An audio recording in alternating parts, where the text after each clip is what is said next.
I don't know if you guys can hear this, but the neighbors upstairs are practicing their cello. I have a neighbor who has two daughters who are both playing the cello, and they're really good. And sometimes I can hear them. It's not a big deal, but well, we'll have some free music in case you hear them.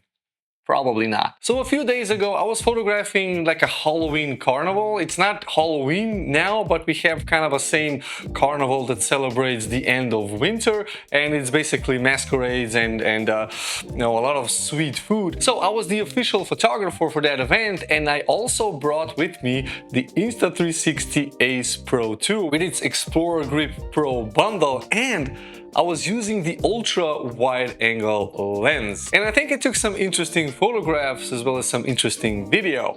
So that's what we'll be talking about today.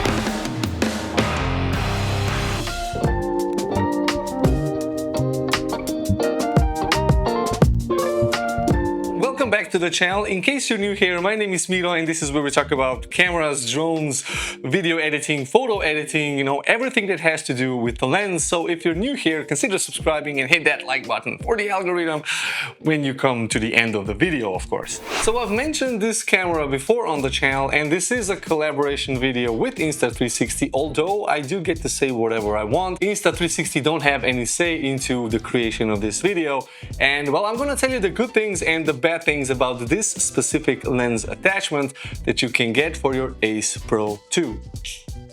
The Ace Pro 2 is already an extremely wide-angle action camera, so it's really ideal for action shots because it gives you the wide field of view. But with this specific ultra-wide-angle lens, you get a 189 degrees field of view, which is more than 180. So if I look at it from like more than 180 degrees, I can actually see the reflection of the underneath lens through this ultra wide angle lens. Now, if you want to get that 189, you have to disable all the internal stabilization because that does crop in a little bit.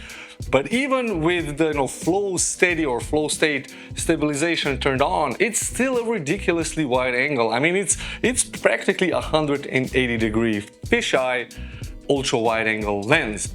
Now, as I said, I took this to a recent photography gig, and I was doing photos and videos this time around, and I got a whole range of focal length shots. Now, of course, I was using my full-frame Sony cameras to do the whole photography thing, where on one I had the 24 to 70 millimeter lens, and on my other camera I had the 70 to 180 millimeter, so I could be very versatile in capturing those close-up, those portraits, as well as those more compressed shots. But I also took this with me, and this allowed me to get some really unique photographs. You don't typically get photographs that look like this from an event that's happening in your local town, in your local municipality, and these photographs were published, of course, on the official websites of our town hall and of our tourist agency info center, for whom I also work sometimes. And it is a really refreshing way of documenting an event with such an ultra wide angle. But I wasn't only using this for photographs, I was also using it for video, and in combination with those more tighter shots and then the ultra wide angle shots which actually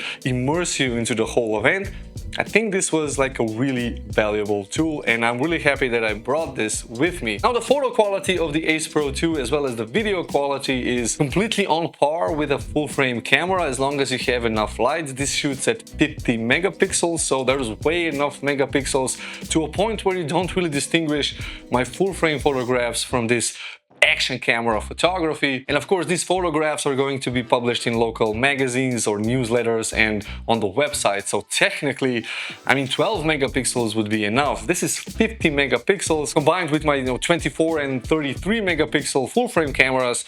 Yeah, you can not really see the difference between one shot and the other. So the only way I distinguished the shots was, well, because these are ridiculously distorted and ultra wide angle. Now, as I said, the Ace Pro 2 offers 50 megapixel photographs, and you can shoot them also in pure photo or like raw .dng format files, and I was using those ones. And those were quite big files considering they're 50 megapixels, and I can edit them the same way as I edit my raw files from my Sony camera. So I apply the same Miro signature preset, and I don't even have to do much afterwards. So this integrated with my Sony cameras like seamlessly. No, but there is a downside to this really ultra wide angle, fisheye lens, and that is that there is no lens correction profiles within Lightroom for this optic, which means that all the photographs are really barrel distorted. Now you can manually undistort the images, but even if I go with the slider all the way to the end, it's still distorted. I cannot get it to look rectilinear. I would have to use Photoshop and do it kind of the manual way. So I did always end up with the fisheye looking shot. But I didn't really mind that because it is a much different perspective and the photographs are like a different type of photography. So I actually delivered them distorted because it was like my choice to deliver them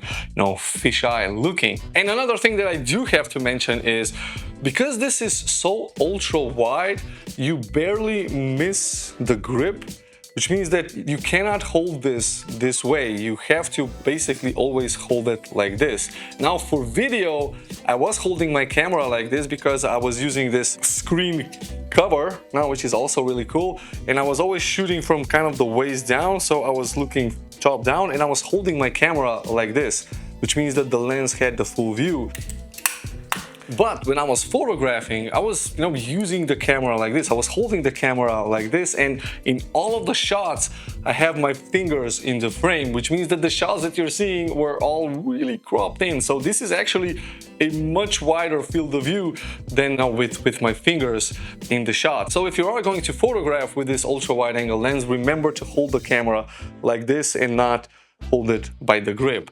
Now, it's a rookie mistake, and luckily the videos all turned out fine, but the shots would have been even wider. And because my fingers were in the shot, I had to crop in quite a lot, and I got rid of some of the distortion that this lens makes, even though I undistorted it in Lightroom anyway, but it's still very much distorted. And the third thing is that this lens is protruding out, so you can really damage it if you bump it anywhere. But the cool thing is that the packaging that this lens comes in, so this rubbery, pouchy thing, now this can be used as a lens hood. It goes on like this, and well, now the lens is safe. Remember to bring this whenever you'll have the ultra wide angle lens.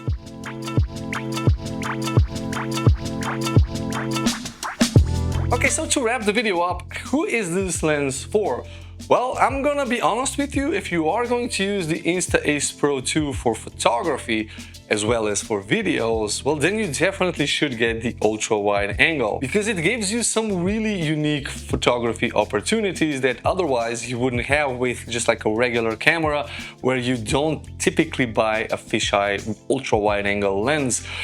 Well, because it's a specialty lens, and this lens is much cheaper than a full-frame fisheye lens, just as a comparison. So do get the ultra wide angle. I do recommend it with the Ace Pro 2, and also if you already have the Ace Pro 2, consider getting the Explorer Grip Pro. And this I've mentioned in this video if you guys want to watch it.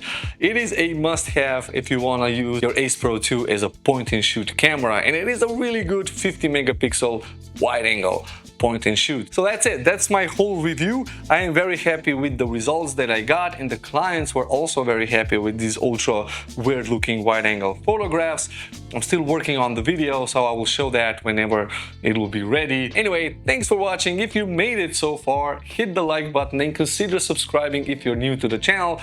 And if you have any comments or questions, as always, leave that down below where we can start a debate on this topic and pretty much any other topic which you desire. Also, if you want to stay on the channel, watch one of these two videos. Thank you, and I'll see you in one of these two.